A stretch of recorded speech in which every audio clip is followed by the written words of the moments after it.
Donc bonjour à tous. Nous allons nous retrouver du coup aujourd'hui pour travailler sur la sensibilisation de l'antibiorésistance auprès du grand public. À la fin de cette réunion, il faut que nous ayons établi un slogan, une phrase choc qui permettra aux gens de s'en souvenir et du coup de les faire réfléchir.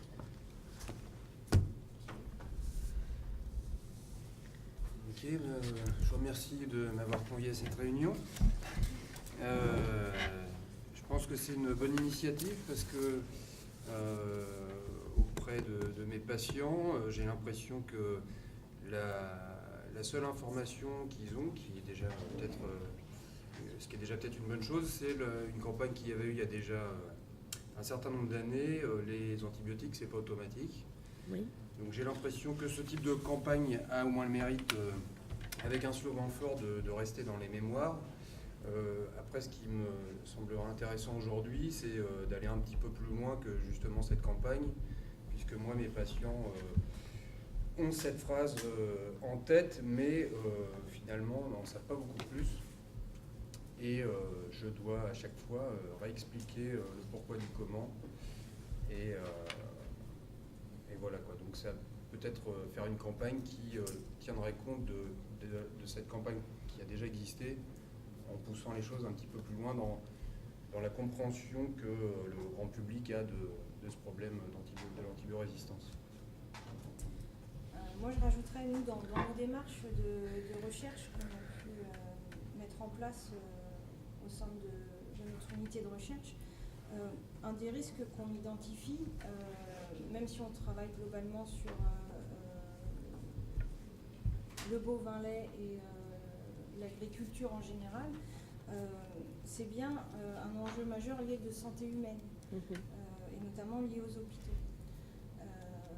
Donc effectivement, partir sur un slogan assez large et qui sensibilise le grand public et qui ne cible pas forcément l'agriculture, ça peut être intéressant.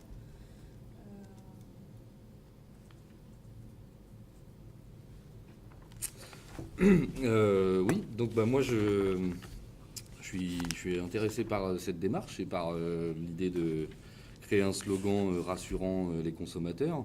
Après, moi je veux bien expliquer comment je fonctionne un petit peu dans ma ferme, mais de là à dire que je suis grand connaisseur de l'antibiorésistance et des plans réglementaires qui cadrent tout ça, malheureusement non, parce que pas peu d'informations de la part de mon vétérinaire ou de mes vétérinaires qui suivent mes animaux, et puis pas de formation non plus autour de ce projet-là. Donc par contre de m'investir auprès de cette association pour essayer de trouver des arguments, oui. Par contre je suis effectivement intéressé par cette réunion pour en apprendre plus.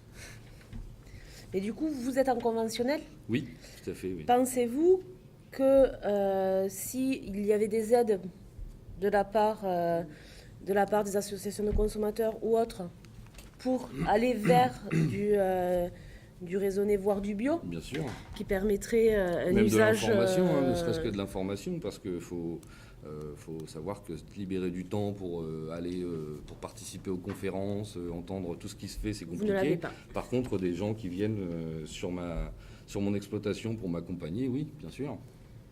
Alors nous, c'est des projets qu'on développe. On accompagne les agriculteurs dans la recherche, notamment d'identifier les freins et d'essayer de mettre en place des bonnes pratiques, d'essayer de vous accompagner pour réduire l'usage des antibiotiques. Donc ça, c'est des choses sur lesquelles la recherche planche.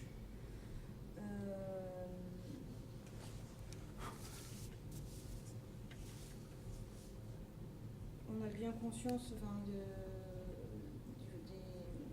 temps que ça peut prendre, etc. Et c'est des systèmes qu'on a mis en place sous forme de webconférences ou des choses comme ça. Donc on pourra peut-être approfondir le sujet. Très bien. Enfin, moi, pardon. Enfin, moi, je sais que dans les recherches qui ont été faites, dans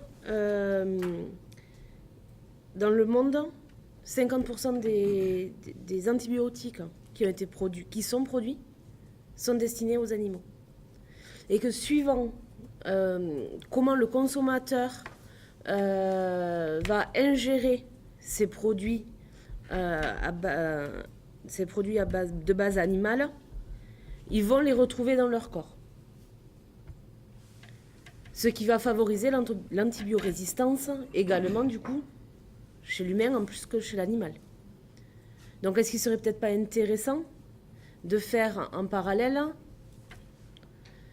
une prévention sur cette antibiorésistance et comment consommer les aliments correctement si effectivement l'antibiotique est obligatoire à certains moments dans la conduite d'un troupeau. Oui, c'est surtout que moi, justement, par mes connaissances et aussi non-formation, je fais déjà des choses dans mon exploitation pour que mes animaux soient en bonne santé et produisent correctement. Et voilà. Par contre, j'ai pas de label, je suis pas sous couvert d'eux. Est-ce que, au travers d'une association de consommateurs, on me soutiendrait, on expliquerait ma démarche et sans avoir effectivement, sans être estampillé, un accompagnement et un suivi, oui. Faire uniquement de la prévention, comment vous dites à vos consommateurs qu'il n'y a aucun antibiotique utilisé dans ce qu'ils achètent, dans ce qu'ils consomment?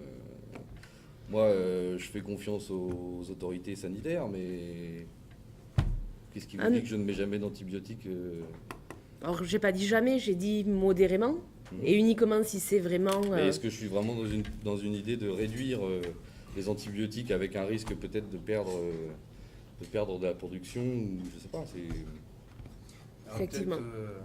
Vous allez peut-être en dire plus sur votre métier, mais moi, en tant que nos pratiques, de mon point de vue, à l'hôpital, nos pratiques, c'est que ça fait quand même pas mal d'années qu'on se pose la question de l'antibiorésistance tous les jours dès qu'on a à traiter de bactéries, et que maintenant on a un cadre qui est assez strict, et on ne prescrit plus du tout comme ça à tout va. Et avant de venir à cette réunion, je suis allé sur votre site de défense des consommateurs et j'ai lu certaines informations sur l'utilisation d'antibiotiques dans les élevages, et j'ai été assez effaré de voir certaines pratiques qui, à mon sens, sont en total décalage avec nous, la pratique qu'on a à l'hôpital. Et vous pensez que l'antibiorésistance est pire dans les hôpitaux ou dans nos exploitations? Moi, j'ai l'impression que les pratiques pour prévenir l'antibiorésistance sont, en tout cas à l'hôpital, que c'est une préoccupation de tous les jours, que les cas dans lesquels on utilise des antibiotiques, on documente ces cas et on fait beaucoup d'analyses pour juger s'il est pertinent de prescrire des antibiotiques, alors que j'ai pu voir dans les documents que j'ai trouvés que certaines exploitations, alors pas forcément en France, et j'ai lu des articles sur des choses aux États-Unis notamment, où je pensais même pas que c'était possible d'avoir de telles pratiques. Et voilà. Et pour revenir peut-être à votre idée de slogan, moi il me semble que moi-même, alors que je suis tous les jours auprès de patients, j'avais pas en ma possession toutes les informations sur cette question-là, disons au-delà de mon métier, alors que le problème qui est déjà le problème de l'antibiorésistance, qui est déjà quelque chose qui nous paraît au niveau humain grave, et qu'on a l'impression qu'on a pris les choses en main, mais quand je vois à quel point il est encore plus peut-être problématique au niveau de l'élevage, je pense qu'il y a aussi un message à faire passer. Je voulais juste rebondir sur le fait qu'actuellement, il y a une réglementation qui est mise en place. Donc, les mesures sont en train d'être prises pour... ça va être un levier, notamment le plan éco-antibio. Donc, c'est des mesures qui vont être mises en place, notamment en France. Là, je vais passer du côté enseignement et des vétérinaires sur l'usage des antibiotiques, ce qui est une des pratiques que nous mettons en place, c'est d'utiliser les anciennes générations d'antibiotiques. Donc c'est-à-dire qu'on réserve, nous, à la santé humaine, les antibiotiques de dernière génération. Donc vous, ce que vous utilisez dans vos hôpitaux, nous, on essaye de préserver ça de le laisser à destination des hommes.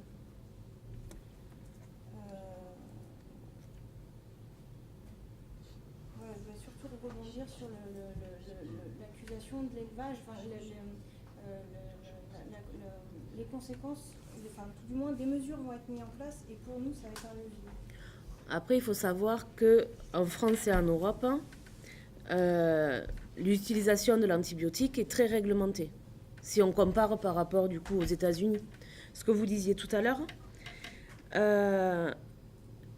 Donc il faut aussi faire attention à ce que l'on peut trouver comme information. Mais voilà, en France et en Europe, c'est quand même assez réglementé. La France est un des pays les plus réglementés d'Europe concernant cet apport d'antibiotiques. Voilà. De toute façon, mon objet n'était pas de critiquer les pratiques des agriculteurs, c'est leur outil de travail, donc je comprends le message. Après, je pense qu'effectivement, il y a l'information à faire passer. Par notre slogan, c'est pas de stigmatiser une profession ou de stigmatiser les antibiotiques en tant que tels, mais faire comprendre que leur usage doit être réservé à des cas spécifiques de traitement de bactéries et qu'il est à nouveau pas automatique comme on a déjà pu l'entendre dans le slogan précédent. Et du coup, il va falloir que l'on se détache du slogan précédent pour en créer un nouveau ou s'appuyer dessus. Je sais pas. Direction du jeu. Bon, vous ne focalisez pas trop sur le slogan, parce que c'est un peu compliqué de créer un slogan, peut-être. Mais en tout cas, le message principal, Les antibiotiques, c'est pas beau. aussi dans l'intitulé, c'est que vous dégagez quel est le message principal que vous voudriez faire passer par ce message de prévention. D'accord ? Donc, ce serait quoi le message central que devrait traduire le slogan après, si on le trouvait ? Mais focalisez-vous peut-être davantage sur le message central que le slogan lui-même, parce que là, on risque de se perdre un petit peu. Sauf si vous avez des idées géniales. Non, là-dessus, non. De suite, là, non. Mais le message central, peut-être, c'est peut-être pour avancer ça. Ça marche, on poursuit ? Ouais. Allez, c'est reparti. Du coup, est-ce que d'après vous, il faudrait expliquer dans les grandes lignes, bien entendu, ce qu'est l'antibiorésistance? Ah bah oui, moi déjà, par exemple, je veux bien qu'on m'explique. Donc si on a besoin de me l'expliquer à moi, forcément, il faut peut-être expliquer aux consommateurs qui sont totalement novices et non connaisseurs, peut-être, enfin, de ce risque-là, en tout cas. Donc la grande ligne. De manière peut-être avec un message plutôt qui s'adresse aux consommateurs même, et ou peut-être aux patients. Enfin, essayer de trouver quelque chose d'assez général, que ce soit à la fois dans notre consommation alimentaire, mais aussi notre consommation médicamenteuse, hospitalière. Mais qu'il y a ce risque qui existe, il faut trouver une idée ou des mots qui expliquent clairement aux gens, pour que tout le monde puisse comprendre ce que c'est et les risques qui ça encourt. Vous voulez peut-être y aller, docteur, sur la définition du... Allez, docteur, éclairez-nous. Je vais déjà dire que peut-être notre message sur l'antibiorésistance, du coup, si je vous entends bien, on partirait sur la question dans l'antibiorésistance à la fois pour l'homme et l'animal. Pardon, excusez-moi. On partirait sur la question de l'antibiorésistance au niveau santé humaine et santé animale. C'était un peu... Oui, moi je pense que c'est lié. Enfin, ce que vous faites et la prévention que vous faites, en tout cas,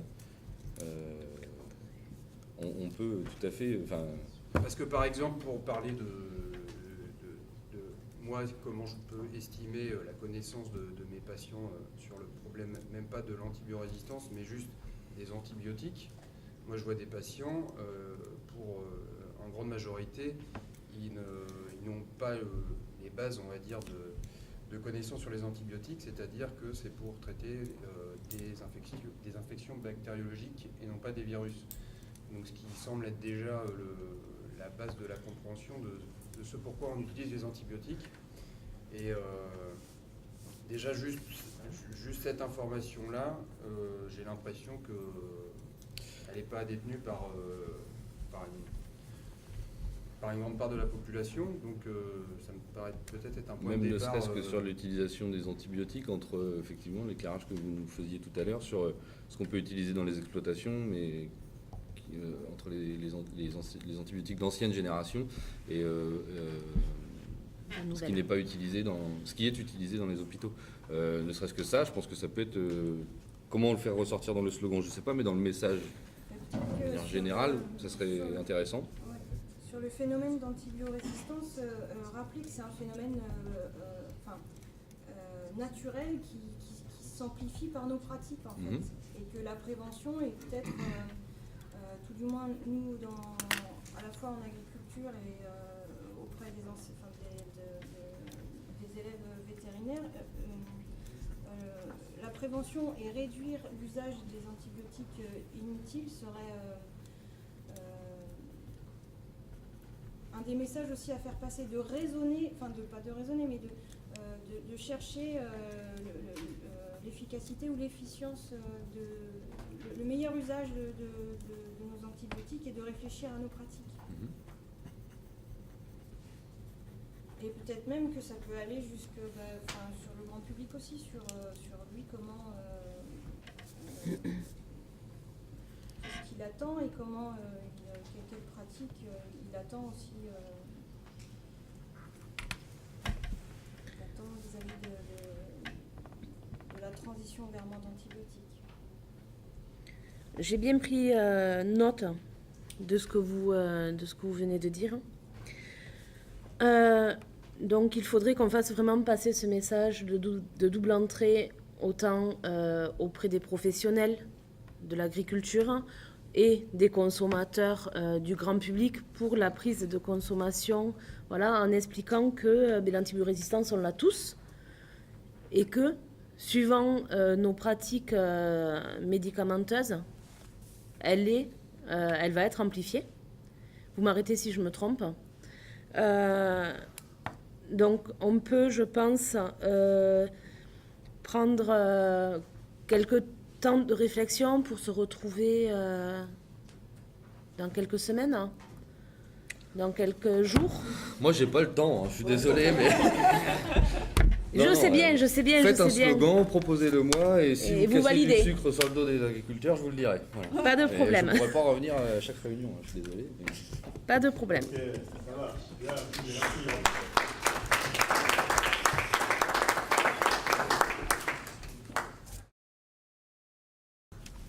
Allez, petit tour de table des participants. Est-ce que ça a été? Mais bon, après, c'est pas forcément évident. Enfin, sachant que moi, la personne, je l'ai pas rencontrée, je l'ai eu que par mail. Et qu'au téléphone, on n'a pas pu se joindre car elle m'a renvoyé le document vendredi dernier. Donc c'est vrai que ça a été compliqué pour cette enquête-là.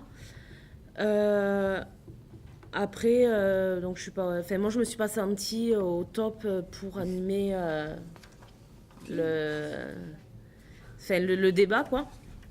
Et après, voilà. Donc ça, c'est mon point de vue. Bah moi oui, c'est intéressant. Je savais pas trop si, enfin, pour le coup c'est un jeu de rôle, donc est-ce que vraiment rentrer dans le personnage, prendre parti, être un peu en colère, enfin je savais pas trop, mais c'est rigolo de se mettre dans la peau de quelque chose qu'on n'a jamais fait et de défendre des arguments. Donc ouais, intéressant.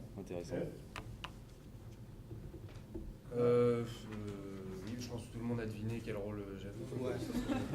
J'ai essayé de ne pas le dire, mais c'était un peu évident. Quoi. Secrétaire. Mais...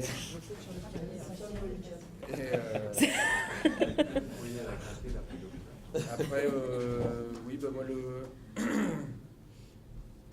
le côté médecin, par rapport plus au travail qu'on avait à faire, il y avait un peu...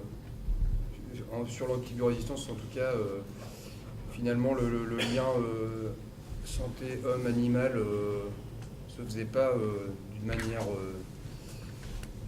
évidente, on va dire. Donc du coup, C'est ça mais- qu'on a, c'est quoi. ouais, c'était ça, et c'était ce qui est ressorti dans mon entretien. Et donc, par rapport à une information et à l'idée du slogan, il y avait aussi l'idée de dire que c'est pas clair pour les patients déjà ce que sont les antibiotiques déjà avant l'antibiorésistance, et qu'en plus les médecins eux-mêmes, enfin en tout cas celle que j'ai rencontrée, et elle me parlait de sa formation, le lien santé homme-animal était pas... Il y avait une grosse préoccupation sur leur pratique à l'hôpital, mais au-delà, en sortant des murs de l'hôpital et en allant vers les pratiques agricoles, c'était un autre monde. Et en prenant connaissance de certaines pratiques, elle était effarée de ce qui pouvait se faire, mais elle n'en avait pas connaissance, quoi. Dans sa formation, Dans sa formation, ouais. la santé animale par rapport à la santé humaine. Ok, Pauline? Moi, j'ai du mal à sélectionner les éléments pour les grands publics. Oui, parce que l'interlocuteur que tu as eu était très spécialiste, c'est ça que tu veux dire? Ouais. D'accord, donc ça peut être une des difficultés. Bon, à part, ouais. Voilà. Comment on ramène des arguments assez pointus dans une sphère grand public, c'est une question. Ok, les observateurs. Ah oui, alors sur le jeu de rôle, par rapport à ce que tu questionnais sur le trait de caractère. Alors quand il y a parfois sur les fiches de jeu de rôle, il peut y avoir des indications. On verra tout à l'heure un petit peu sur les pesticides, il y en a quelques-unes qui sont un peu plus précises parfois. Et que du coup, ça peut être une piste aussi dans celui ou celle qui élabore le jeu de rôle, de caractériser un peu plus, et y compris même de dire aux différents acteurs quelle position ils doivent tenir.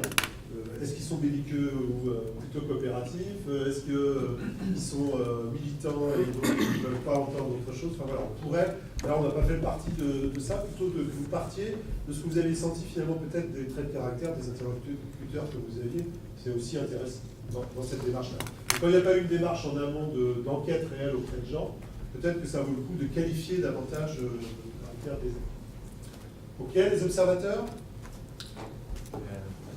On y va? Allez. Je voudrais juste revenir sur un truc que tu as dit, Lucie, tu as demandé à l'agriculteur si ce serait plus facile avec des aides financières de demander de la soupe consommateur. Oui, je sais pas. Ah, pour ça que j'ai dit Non. oui. Non, effectivement, j'en ai parlé parce qu'elle m'a répondu à un certain moment que il fallait que tous les acteurs s'intéressent à ces pratiques pour voilà. Donc Les après, acteurs, pour elle, tu sais ce que c'est? Non. Bon. En tout cas, l'idée, Voilà. c'est d'avoir ouais, élargi, en tout d'élargir cas, à plus que l'Union européenne et les politiques et ce qui est mis en place. Ok. Ensuite, Oui, oui, bon, sur le thème, leur but c'est quand même de transmettre un message au grand public. Donc, le thème c'est l'information et envoyer vraiment tous les acteurs là-dedans. Vous avez vraiment adhéré au thème, à savoir l'agriculteur à la recherche d'informations, même si tu ne vas pas les chercher. Apparemment, l'agriculteur il ne va pas chercher. Bah, j'ai pas le temps. l'information. Mais il serait bien content. J'ai pas le temps. J'ai Problème de Il temps. serait content d'être informé. j'ai 112 hectares, 60 vaches et 40 donc plus 40 génisses. Non, franchement. Non, voilà, il y a un manque d'informations. ouais. Mais oui, là, oui. Manque d'informations, ceux qui sortent de l'hôpital, ils ne connaissent rien autour. Ils sont quand même effarés de la pratique, mais ils ne savent pas vraiment, ils ne connaissent pas le monde. Là, Parce que il y a le- un apport d'informations par rapport au cadre antibio, d'après les règles. Donc voilà, ils sont vraiment dans le thème, ils ont senti. La problématique, c'est que tous les acteurs sont pas au courant de tout ce qui se passe autour. Ouais. Bah, Il n'y a pas de oui. perméabilité Non. dans les différents univers. Ok. Il y a au niveau des réponses, parce que moi j'ai trouvé qu'il y avait une sacrée différence de langage entre la chercheuse et l'agriculteur. L'agriculteur dit j'ai besoin d'infos mais je ne peux pas y aller. La chercheuse lui répond, on fait des conférences sur le web. Je suis pas persuadé qu'avec son temps de... Dans le tracteur. Si, si, il y a Ah, d'accord. la télé dans le tracteur. De moyen, le fonctionnement, l'outil. Projet qui existe réellement. La salle de traite aussi, la télé pour les vaches. Encore hier, on a vu des films sur le monde paysan. Enfin, moi, ça m'a choqué d'écouter. On vous ferait une conférence sur le web et vous passerez 3 heures dans votre écran, monsieur. Effectivement, t'as tes vaches à t'occuper. Moi, ça me surprend. Ils sont pas à la portée. Là.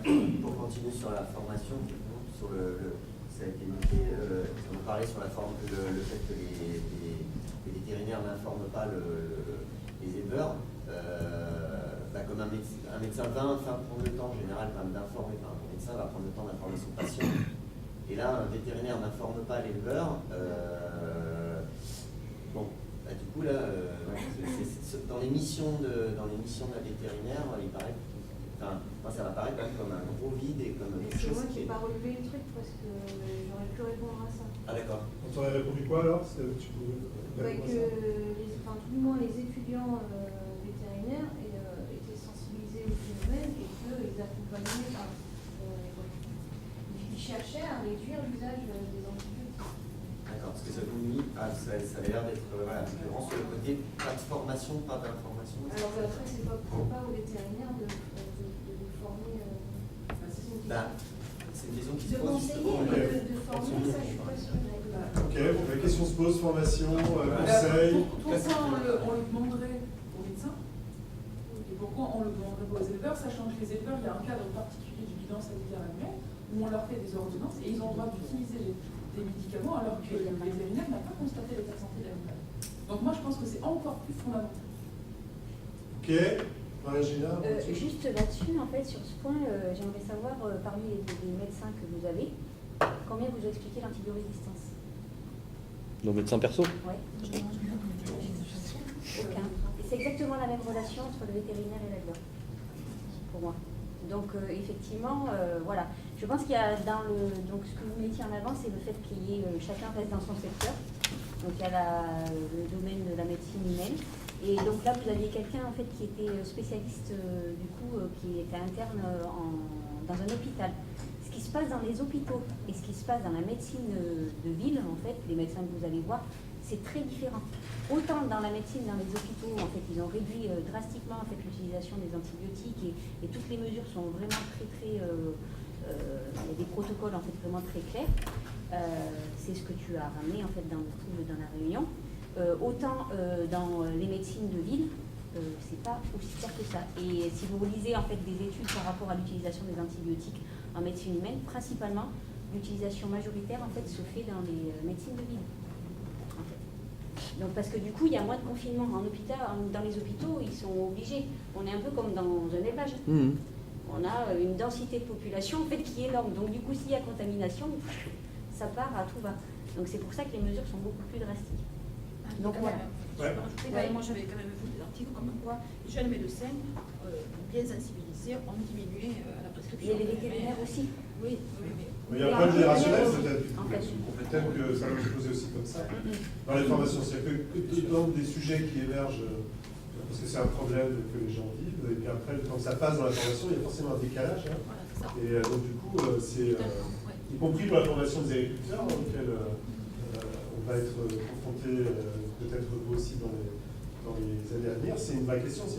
Entre le moment où on fait apparaître dans les référentiels de formation des préoccupations qui sont sociétales et scientifiques et techniques, avant qu'elles puissent être traduites dans un métier ou dans l'exercice d'un métier, là, il y a une génération.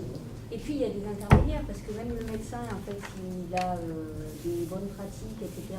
Il y a le patient aussi, comment il applique en fait, le protocole du médecin, et inversement, et pareil en fait du côté vétérinaire. Comment l'éleveur applique le protocole qui est donné par le vétérinaire. Donc en fait, et là on l'a bien vu en fait que c'était, ce que vous mettiez bien en avant, c'était qu'au début, il y avait un peu l'esprit, chacun défendait un peu son domaine, quoi. C'est-à-dire que quand on pose une question comme l'antibiorésistance, on cherche un peu à stigmatiser peut-être une profession. Et en fait, c'est une affaire de tous, de tout le monde. Et ça, vous l'avez bien donné à voir à la fin. Finalement, c'était ça, c'est l'antibiorésistance, c'est pas pour un domaine ou une profession particulière, c'est vraiment pour tout le monde, y compris nous en tant que citoyens, quoi. Donc, et c'est ça, vous l'avez bien mis en avant. Après, il y avait des éléments, du coup, alors ça j'y suis déjà revenue, le fait de dire par rapport à la consommation d'antibiorésistance, en fait. L'alimentation, voilà, ça passe à travers les produits. Il y a une réglementation, et ça vous l'avez dit aussi, c'est que la réglementation européenne est plus stricte que la réglementation dans d'autres pays, notamment aux États-Unis. Aux États-Unis, ils utilisent encore les antibiotiques comme précurseur de croissance. Ce qui pose la question du coup aux consommateurs de l'origine des produits, qui est importante en fait. Mais il y a, dans la réglementation européenne, il y a ce qu'on appelle vous avez ceux qui ont enquêté peut-être des éleveurs ou des vétos, ils vous ont dit ça, en fait il y a des délais d'attente par rapport à du coup une vache qui a eu un traitement, en fait il y a un délai d'attente par rapport au fait que le lait il va être livré ou pas. Et donc ce délai d'attente, ça vous avez dû l'avoir du coup dans le cours de Christiane en fait, qui fait que c'est calculé vraiment de manière drastique pour limiter les risques du coup du fait que les produits issus des animaux en fait soient et des résidus d'antibiotiques.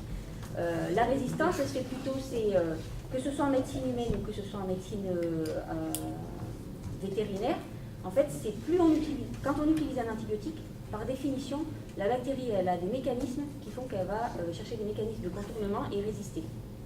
Donc, plus on utilise d'antibiotiques, plus on va sélectionner en fait des bactéries qui sont antibiotiques, moins les traitements vont être efficaces. Et comme on partage humains comme animaux, le même pool à la fois de bactéries et le même pool d'antibiotiques, eh bien, on se retrouve dans des impasses où finalement, si on utilise trop d'antibiotiques, que ce soit en médecine vétérinaire ou en médecine humaine, eh bien, on n'aura plus d'alternative. Donc c'est plus en fait via ce mécanisme-là en fait, que ça passe que via les produits qu'on mange. Même si hier en fait j'ai lu un document en fait, de l'UFC Que Choisir qui mentionnait qu'ils avaient fait des échantillons, ils avaient fait des analyses en fait, sur des échantillons de dinde et de volaille et qu'ils avaient retrouvé beaucoup de résidus d'antibiotiques en fait, dans la viande. Donc il y a encore, comme je disais tout à l'heure, il y a aussi ce qui est préconisé, la réglementation et ce qui est vraiment fait. Donc voilà. Peut-être un mot aussi sur, il y a un moment dans votre échange, vous avez parlé de la nécessité d'avoir des connaissances et après de la nécessité de l'information. Peut-être qu'il faudra se poser aussi ces questions-là à un moment donné, c'est qu'est-ce qui est du ressort de l'information, des connaissances, est-ce que l'information ça va délivrer des connaissances, mais ça n'a pas tout à fait le même statut, un statut de connaissance et un statut d'information. Bon, on peut renvoyer sur d'autres lectures que vous avez dans d'autres modules de cette formation, mais en même temps, c'est bien de pouvoir caractériser ce que sont des connaissances qui sont nécessaires pour accomplir un métier, pour être entièrement dans le savoir-faire professionnel, et puis des informations qui peuvent avoir un caractère plus d'alerte, de sensibilisation, voilà. C'est pas tout à fait les mêmes mécaniques qui sont en jeu, ni les mêmes ressorts, et même si ça a des choses à voir, hein, les unes avec les autres, mais peut-être que ça c'est bien aussi de voir à quel niveau on peut diffuser de l'information, diffuser de la connaissance. Enfin, voilà, c'est des questions qui sont importantes, y compris pour des jeunes en formation dans les établissements. Ça serait intéressant peut-être de le mesurer. Ça. Souvent, pour l'un pour l'autre, c'est pas tout à fait symétrique. Je veux juste revenir sur 2-3 trucs. Je suis d'accord avec ce que disait Renaud sur aussi il n'y a pas de valorisation des productions. Pour ceux qui tentent de réduire un peu, que ce soit les pesticides, les antibiotiques, il n'y a pas de label, il n'y a pas de marque, et on ne valorise pas les produits. Des labels officiels Le label Carrefour, Coperle, oui, ils disent ce qu'ils ont envie de dire, ils disent pas élever sans antibiotiques. Quand on lit les cahiers des charges, c'est après le sevrage. Or, les antibiotiques sont le plus souvent utilisés jusqu'au sevrage. Notamment la période de sevrage est hyper compliquée. Et c'est généralement là qu'on a encore des médicaments. Il n'y a pas de label officiel. Donc il y a bien une volonté marquée, je pense, marketing, et puis pour essayer de tirer un peu la production porcine vers le haut, mais ça c'est pour le fond. Il y a des gouvernement, moi, par rapport. Il y a des filières qui se créent, vous allez pouvoir trouver des filières sans antibiotiques, donc il y a ce dont tu parlais, mais effectivement quand tu regardes dans le détail, c'est à partir d'une certaine période d'âge en fait. Et vous avez des filières, c'est notamment Carrefour en fait qui fait beaucoup ça, sur le poulet aussi. Voilà. Donc, et sur le lait, non. Non, mais c'est ça qui est quand même curieux, enfin, que Carrefour se dédouane un peu de sa manière de vendre et de distribuer, parce que ça reste quand même de la distribution, voilà, c'est un choix, mais je ne sais pas comment en plus ils arrivent à défendre une certaine manière de faire ou de vendre ou de consommer, de distribuer en se protégeant, je sais pas, derrière des laboratoires, ou je sais pas comment ils font pour certifier la vente de leurs... C'est quoi, c'est leur propre labo? Ils font appel à un laboratoire national, un truc privé? Mais c'est leur propre label, c'est leur propre cahier des charges. Donc c'est fait, enfin, je trouve que c'est bon. Oui, c'est là où on voit que l'information... Ça donne pas plus confiance, quoi. Ça n'empêche qu'il y aura toujours autant de barquettes de poulet dans le rayon chez Carrefour, qui est plus ou moins grand. Enfin, donc, la différence entre information et connaissance. Information, ben voilà, j'ai un label de porc sans antibiotiques, mais la connaissance qui est nécessaire, c'est que c'est jusqu'au sevrage qu'on utilise l'antibiotique. Vous voyez que là, du coup, une information, parfois, elle est insuffisante, finalement, peut-être pour beaucoup d'entre nous, pour pouvoir analyser, situer vraiment les choses. Ça, avec des exemples concrets comme ça, on peut donner à voir à des jeunes, mais aussi à nous, comment il faut creuser parfois et aller au-delà de la simple information pour aller chercher de la connaissance et comprendre ce qui se passe. Ouais. Moi j'ai une question. On sait qu'au niveau de la médecine, il y a une grande ligne des laboratoires pharmaceutiques. Est-ce qu'au niveau vétérinaire, c'est la même chose? Est-ce qu'il peut y avoir des pressions mises par les laboratoires au niveau des vétérinaires pour pas imposer, mais pour faciliter entre guillemets cette distribution d'antibiotiques à l'agriculteur? C'est pas les mêmes labos. Je ne sais pas si c'est les mêmes labos. En tout cas, les lobbying sur les antibiotiques, ça ne coûte rien par rapport à d'autres types de produits qui sont vendus pour d'autres types de maladies. Et c'est un des problèmes parce que du coup, il n'y a plus de recherche en fait sur des nouveaux antibiotiques. Parce que ça ne rapporte pas suffisamment. En fait. Le problème, il est plus là. Voilà. Donc je ne pense pas qu'il y ait beaucoup de lobbying en fait, par les firmes pharmaceutiques. De toute façon, c'était aussi ce que disait le vétérinaire de Zolver, alternatif, où justement, en fait, par rapport à tout ce qui est travaux sur les médecines alternatives, c'était compliqué parce que personne ne s'y intéresse. Parce qu'en fait, investir dans un brevet pour une solution où il y a un mélange de plantes particuliers, en fait, ça va leur demander beaucoup de temps et ça ne va rien leur apporter du tout parce que finalement, les plantes étant donné qu'on peut les trouver à l'extérieur, chacun peut se faire son propre. Et du coup, en fait, ça n'avance pas, il n'y a pas de diffusion sur le terrain. Ok, deux dernières interventions. Et juste par rapport aux antibiotiques, je voulais ajouter, je ne sais pas si j'ai entendu ça, mais pour la médecine humaine, qu'avec le développement des génériques, justement, comme la recherche sur les antibiotiques d'origine elle était amortie, du coup le développement des génériques fait qu'on utilise aussi beaucoup plus d'antibiotiques. J'ai entendu ça à la radio. À vérifier. Ensuite, Rémi. Moi, je voulais juste répondre sur la partie médicale. C'est plus une information. Il existe un site internet qui s'appelle transparence.gouv qui, en fait, tous les laboratoires et les médecins sont obligés de déclarer tous les liens d'intérêt qu'ils ont entre eux. Et donc, on peut y retrouver, en tapant le nom de son médecin traitant, les petits déjeuners offerts, les voyages, etc. Ça fait plusieurs années que ça existe. Alors, bien entendu, il est difficile d'extraire les données pour faire des chiffres génériques, mais il y a des associations d'internes, je connais, son petit frère et donc médecins généralistes, et ils sont en train de constituer une base de données sur les professeurs des hôpitaux, et c'est assez impressionnant les liens d'intérêt qu'ils ont avec les labos. C'est souvent ceux qui ont les plus gros liens, les sommes dépassent des fois les centaines de milliers d'euros. Or, la valeur de leur parole médicale en tant que professeur chef de service, elle est vraiment très importante. Et la question que je pose pour envoyer ça, donc déjà l'information, c'est-à-dire qu'on peut en tant que citoyen avoir des données, et deuxièmement, effectivement, en renvoyant vers l'agriculture, quid de cette notion de lien d'intérêt entre les vétérinaires, les centres de soins et les laboratoires pharmaceutiques. Alors ça dépasse le cas des antibiotiques, effectivement, économiquement. Transparence.gouv.